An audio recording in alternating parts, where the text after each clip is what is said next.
Halo gengs, balik lagi bareng gue di Tren Hidup, tempat kita ngobrolin hal-hal nyata yang sering kejadian di sekitar kita, tapi nggak semua orang berani ngomongin. Topik kita kali ini agak berat, tapi penting banget buat dibahas. Mengapa hubungan terlarang sering kali menghancurkan banyak orang? Bukan cuma soal dua orang yang saling suka, saling tertarik, terus nekat jalanin hubungan diam-diam. Tapi ini soal dampak besar yang sering gak kelihatan, tapi nyakitin banyak pihak. Sekilas, hubungan terlarang itu kelihatan kayak kisah cinta penuh drama. Banyak yang bilang, gue cuma pengen bahagia. Tapi pertanyaannya, bahagia siapa yang lo kejar? Dan berapa banyak hati yang lo hancurin buat dapetin itu? Oke, kita mulai dari pengertian dulu. Hubungan terlarang itu bisa bentuknya macem-macem. Ada yang selingkuh dari pasangan resmi. Ada yang diam-diam pacaran sama suami atau istri orang. Ada yang deketin pacar orang lain. Bahkan ada yang menjalin hubungan dengan orang yang secara hukum atau moral nggak seharusnya. Intinya, hubungan itu nggak bisa dijalanin secara terang-terangan karena ada pihak lain yang dirugikan. Sekarang kita bahas, kenapa sih hubungan kayak gini bisa menghancurkan banyak orang? 1. Karena nggak cuma lo yang terlibat. Saat lo masuk ke hubungan terlarang, itu bukan cuma tentang lo dan dia. Kalau dia udah punya pasangan, berarti ada orang lain yang percaya sama dia. Yang bangun tidur bareng, makan bareng, mungkin punya anak bareng. Dan ketika hubungan itu kebongkar, yang hancur bukan cuma cinta, tapi kepercayaan. Bayangin lo ada di posisi orang yang dikhianati. Bangun pagi, masakin sarapan buat pasangan, tapi ternyata dia lagi texting mesra sama orang lain. Sakitnya nggak ketolong, gengs. 2. Anak kena dampak langsung. Kalau salah satu dari pelaku hubungan terlarang itu udah punya anak, dampaknya makin parah. Anak-anak itu butuh stabilitas. Butuh contoh yang baik dari orang tuanya. Begitu tahu ayah atau ibunya selingkuh, hidup mereka bisa berantakan. Mereka bisa kehilangan kepercayaan, jadi trauma, bahkan bisa ngerasa semua hubungan itu penuh kebohongan. Dan dampaknya bisa panjang. Sampai mereka dewasa. 3. Merusak hubungan sosial. Nggak sedikit orang yang setelah ketahuan menjalani hubungan terlarang, dijauhi teman-teman, dicibir tetangga, atau bahkan dikucilkan dari komunitas. Reputasi yang udah dibangun bertahun-tahun, bisa hancur cuma gara-gara satu hubungan yang dijalanin secara sembunyi-sembunyi. Lo mungkin mikir, urusan pribadi, kok orang lain ikut campur? Tapi kenyataannya, hidup kita terhubung. Apalagi kalau lo tinggal di lingkungan yang saling kenal. Sekali lo terlibat skandal, orang-orang di sekitar juga kebawa.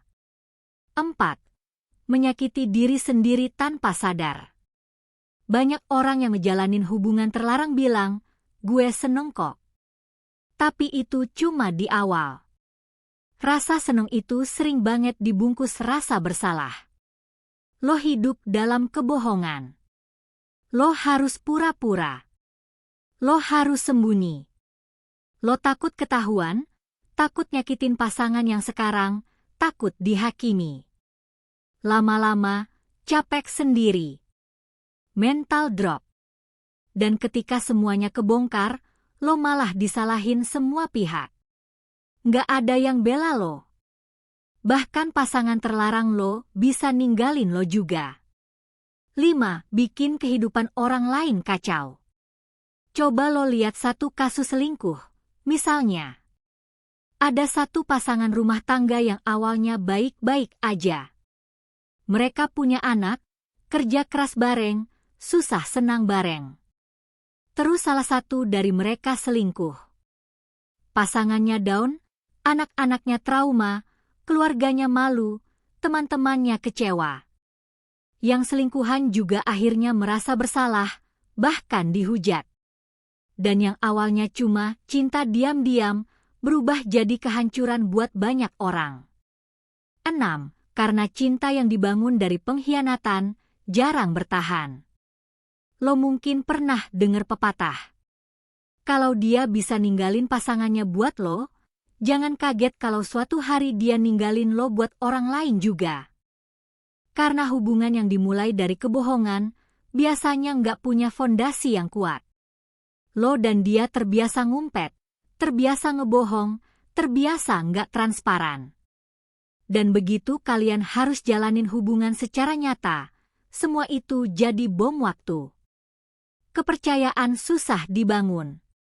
Curiga muncul terus. Dan akhirnya, kandas juga. 7.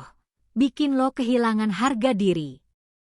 Lo mungkin ngerasa spesial sekarang, karena ada orang yang rela ninggalin pasangannya demi lo. Tapi lama-lama, lo mulai mikir. Gue ini orang ketiga ya?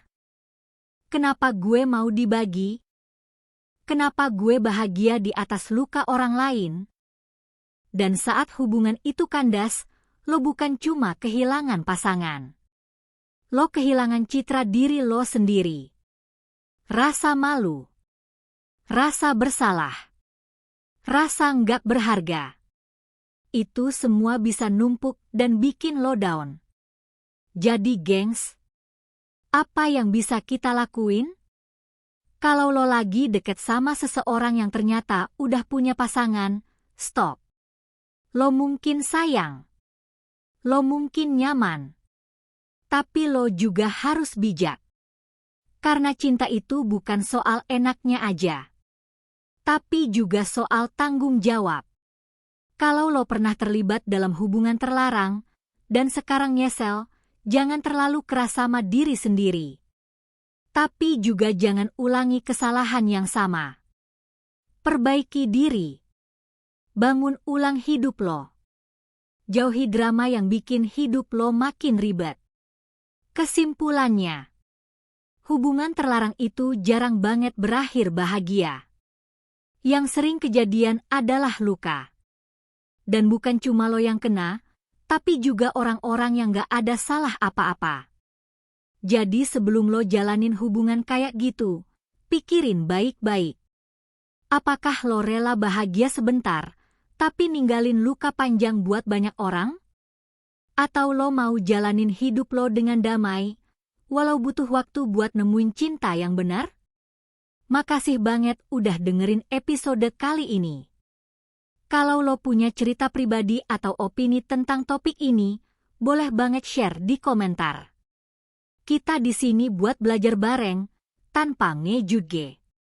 Jangan lupa like, subscribe, dan share video ini kalau menurut lo penting buat dibahas lebih luas. Sampai ketemu lagi di episode selanjutnya. Dan ingat, cinta yang baik nggak akan nyakitin siapapun. Kalau cinta lo bikin orang lain hancur, itu tandanya bukan cinta, tapi ego.